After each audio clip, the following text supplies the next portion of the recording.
কয়েকদিন ধরে রাজধানীর কিছু এলাকায় বাসাবাড়িসহ ফিলিং স্টেশনে গ্যাস সংকট দেখা দিয়েছে। এ ব্যাপারে আরও জানাতে রাজধানী মহাখালী থেকে যুক্ত হচ্ছেন সহকর্মী ইউসুফ রানা। সরাসরি চলে যাচ্ছি সেখানে। ইউসুফ রানা, আপনি এই মুহূর্তে ফিলিং স্টেশন আছেন, কেমন চিত্র দেখতে পাচ্ছেন? সরকার তো বলছে পরিস্থিতি খুব শীঘ্রই স্বাভাবিক হবে, কিন্তু চালকরা তো অভিযোগ করছে দীর্ঘ লাইনে থেকেও তারা গ্যাস পাচ্ছে না। আপনি যেমনটি বলছিলেন, চালকদের যে অভিযোগ সেটি কিন্তু বাস্তবতা আছে। আমরা সিএনজি পাম্পগুলোতে দেখেছি রাজধানীর যে একটি লম্বা লাইন এবং যে পরিমাণ গ্যাস দরকার সেই পরিমাণ গ্যাস তারা লম্বা লাইনে দাঁড়িয়েও পাচ্ছে না। ফলে সবচেয়ে বেশি বিপাকে পড়েছে যারা সিএনজি চালিত অটোরিকশা চালান, অর্থাৎ এটি দিয়ে তাদের আয় করতে হয়। সেই আয়ের জায়গাটি থেকে তাদের একটি বড় ধাক্কা লেগেছে, কারণ সিএনজি পাম্পেই তাদের 2 থেকে 3 ঘন্টা দাঁড়িয়ে থাকতে হচ্ছে এবং তারপরেও সেখানে পর্যাপ্ত গ্যাস পাচ্ছে না। আমরা একজন সিএনজি পাম্প যিনি গ্যাস নিতে আসছে তার সাথে একটু কথা বলতে চাই।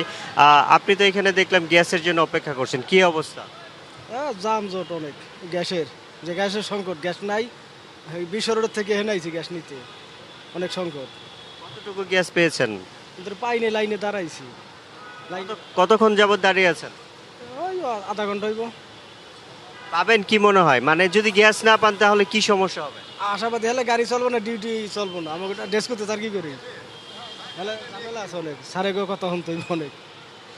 Spanish digital print tiles, ATI tiles, এক টাইলসে জীবন পার। যে আমাদের সাথে যুক্ত হওয়ার জন্য আপনাকে অসংখ্য ধন্যবাদ। সাথে আপনি শুনছিলেন যে গ্যাসটি না হলে যারা সরকারি চাকরি করেন বা বিভিন্ন প্রতিষ্ঠানে চাকরি করেন তাদের জন্যও কিন্তু একটি বড় সংকটের বিষয়, যে এই গ্যাস না থাকলে কিন্তু গাড়ির চাকা ঘুরে না।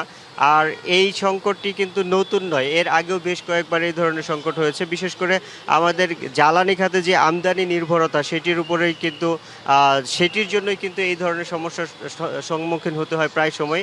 এফএসআরইউ যেটি সরকার বারবার বলছে যে দ্রুত ঠিক হয়ে যাবে, সেই এফএসআরইউতে সামান্য ত্রুটি দেখা দিলেই এই সংকট আরও বহুগুণ বেড়ে যায় এবং এটি কোনো নতুন ঘটনায়। বিশেষজ্ঞরা কিন্তু বারবারই বলছিলেন যে আমাদের দেশের যে অভ্যন্তরীণ গ্যাসের উৎপাদন, সেই গ্যাসের উৎপাদন যদি না বাড়ানো যায় তাহলে এই ধরনের সংকট কিন্তু বারবার তৈরি হবে এবং এ থেকে বের হতে হলে আমাদেরকে অবশ্যই নিজস্ব গ্যাসের উৎপাদন বাড়াতে হবে এবং একটি স্থিতিশীল পরিবেশ তৈরি করতে হবে। তো সাথে এই ছিল আমার কাছে থাকা গ্যাসের সর্বশেষ খবর। ধন্যবাদ আপনাকে।